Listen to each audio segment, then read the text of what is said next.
Ah oui, non, il faut reconnaître quand même que le phénomène d'accaparement et de spoliation des terres devient préoccupant.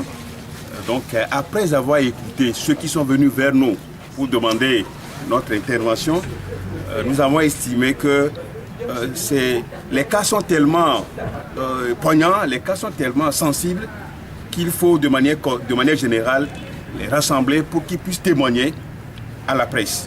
Parce que aujourd'hui, tous ont reconnu que le problème foncier est une bombe à retardement.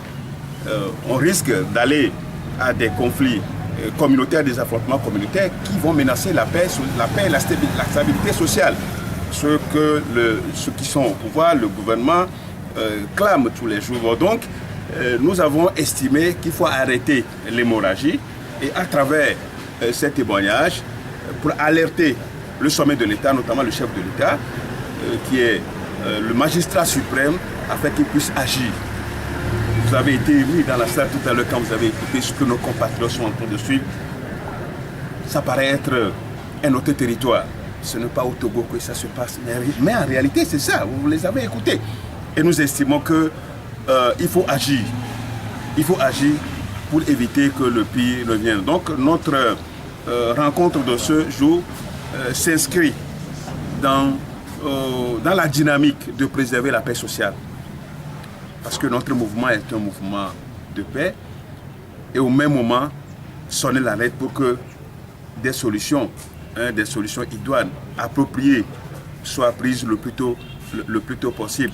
Ce que nous attendons faire après cette rencontre, c'est d'adresser un mémorandum au chef de l'État avec les partis concernés, ceux que vous avez écoutés ici aujourd'hui, pour préciser, pour donner avec précision ce qui se passe.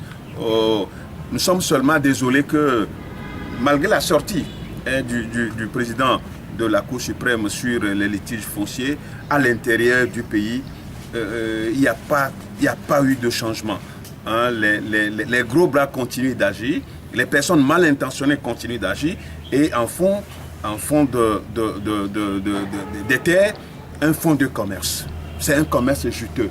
Les gens en jouissent réellement et ne sont pas prêts à arrêter ce commerce si une méthode forte n'est pas prise contre ces gens qui se permettent de fouler les décisions de la justice.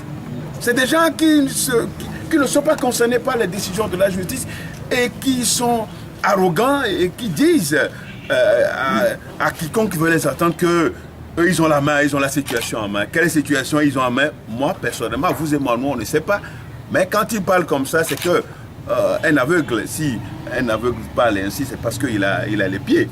Il a les pieds sur une pierre qui puisse se jeter à tout moment. Bon, donc la situation est au rouge. Les indicateurs sont au rouge par rapport à ce phénomène.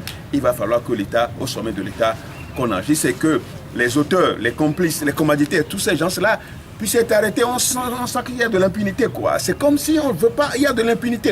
Et il y a des citoyens, des super citoyens qui sont au-dessus de la loi. Alors que nul n'est au-dessus de la loi.